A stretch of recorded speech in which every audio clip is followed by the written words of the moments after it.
normal. Sorry, my lord. It's normal to say what a pleasure it is to speak after a previous speaker. I just want to say that I think it's impossible to speak after my noble friend with the same amount of interest as he has provoked in the House. I rise to speak in support of the amendments in the name of my noble friend Lord Holmes of Richmond, to which I have added my name. And I do so on the basis of too many years spent on a local authority, much of it responsible for administering the legislation which relates to the management of our highways. Now, much of that legislation dates to the 1980s, but actually one of the duties in it goes back to the Middle Ages, in fact to the beginning of having local authorities at all, and that is the obligation on the local authority to keep the King's highway clear. And the reason for that is very simple, that if you are operating commercial premises, that when you are a frontager on the highway, then you are very attracted by the prospect of trading from that highway, because it is rent-free, because you can expand your premises. And it makes a great deal of sense commercially. So it is the sad task of local authorities, and has been for centuries, to try to push back people who are trying to trade on the public highway, because, and here I want to make 2 points, first of all, the public highway is a public asset, that is, it is maintained at public expense for the benefit of the public and not primarily for the private use of frontages. And secondly, my noble friend Lord Holmes referred to the purpose of the highway, but he wasn't quite as precise as I'd have liked. There is a precise understanding in law of what the purpose of the highway is, and that is it is to allow people to go to and fro. So any use of the public highway for the purpose of trading, and in this case we're discussing trading in front of refreshment businesses, restaurants and cafes, but the same applies to shopkeepers. Any use of the public highway can only exist as a matter of concession by a local authority, and I've always taken the view that this is, in my experience, generally a contentious matter with local people, and one should be very cautious about granting such licences. All such caution was thrown to the wind as a result of the COVID pandemic, and the government switched from a system which was carefully balanced and where local authorities who understood their communities had a clear say in the matter and from experience knew how to balance the various demands, to one where the advantage was given very heavily in favour of the commercial frontager, that they should have the right to do this. And this bill seeks, in effect, to make that even more expansive and to continue it practically permanently. And I do think it is a very dangerous thing to do. It is and should be very much a matter for local authorities who understand their local communities. And the balance should be adjusted back to where it was before, more on the neutral part of the scales, rather than heavily weighted as it is now. Now, what are these harms? Now, the harms that arise, first of all, it's impossible for me to add to the harms that arise to people with various disabilities, because we've heard I can add nothing to what my noble friend Lord Holmes said, and nothing to what my noble friend Lord Blencathra said from their own experience. I don't intend to do that. But there are other harms as well, and they arise to some extent from a conceptual muddle, which arises when we talk about the high street. We talk about the high street as if it was a distinct thing or use. But in fact, in most urban areas, if you lift your eyes above the gaudy shopfront, you will see that there are lots of other things happening in the high street above ground, and many of those things are people living there.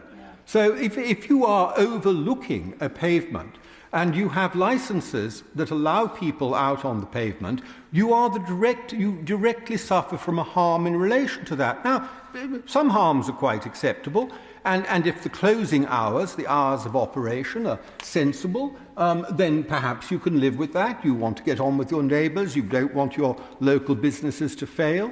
But then, of course, you're entirely dependent on the licensing regime and on the attitude of the local councillors as to what hours should be allowed. And you're exposed to poor management, and you're exposed outside your window. And here I have to say I speak from a degree of experience.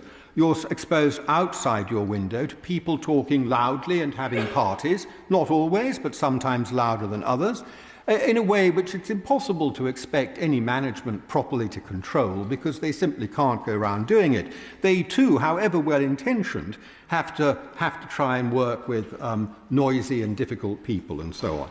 So I do think we need to get back to understanding what the highway is for. We need to get back to the notion of what a public asset is, paid for at public expense, and what its primary purpose is. We need to understand that local authorities really are probably the best determinants of this, and we need to reset the dial so that they, in fact, have the chance to do that. Now, I cannot sit down without making reference to the amendments. I'm moving on to the amendments in the name of my noble friend, Lord Young of Cookham. No chance comes by in your lordship's house for the noble lord to propose something restrictive of smoking without him dashing at it very much like a ferret up a trouser leg. And here we are again with yet more restrictive amendments proposed in regard to smoking. And it is purely vindictive. It's entirely punitive. The noble lord endeavours to put a gloss of public interest on it, and maybe he thinks he is going to contribute to people giving up smoking. Well, my lords, I gave up smoking last year, and I can absolutely assure you that at no point in my consideration did the possibility of being denied access to a pavement cafe arise, nor would I have given it any weight had it come into my mind. There were quite other reasons why I gave up smoking last year. And one of the problems with these vindictive approaches is that the people who make them simply don't understand smokers, and indeed possibly in the case of the noble Baroness Lady Jones of Moulscombe, who said, I think, she loathed smoking, possibly she doesn't want to understand them, she just wants to give vent to the loathing, I don't know. Then there are the few other reasons offered by my noble friend. The first was a generosity in favour of the business success of the premises. He said they would be much happier, they would attract more business, they'd be family friendly. Well, I really don't think that is sufficient reason to impose restrictions on a lawful activity, because it's not essentially the business of this House to want to work to make businesses successful. That's their job. We set a framework and they try to make the businesses successful. That's not our motivation, nor should it be, in my view. So I would suggest that I very much hope that my noble friend, who has developed in the course of this committee a great deftness at turning away suggestions being made by members of your lordship's House, maintains that deftness in respect of these particular amendments, and that she will find a way of saying that this is not an appropriate place for the government to be pursuing yet more vindictive legislation against smokers. I did not say that I loathe smokers. Both of my parents were smokers. I do loathe smoking because of the impact it had on my parents, both of whom died from smoking-related disease. I did say, and I think Hansard will show, that the noble Baroness said she loathed smoking. I was careful not to say that she loathed smokers. I hope she did not mishear that, because it would have been a mishearing.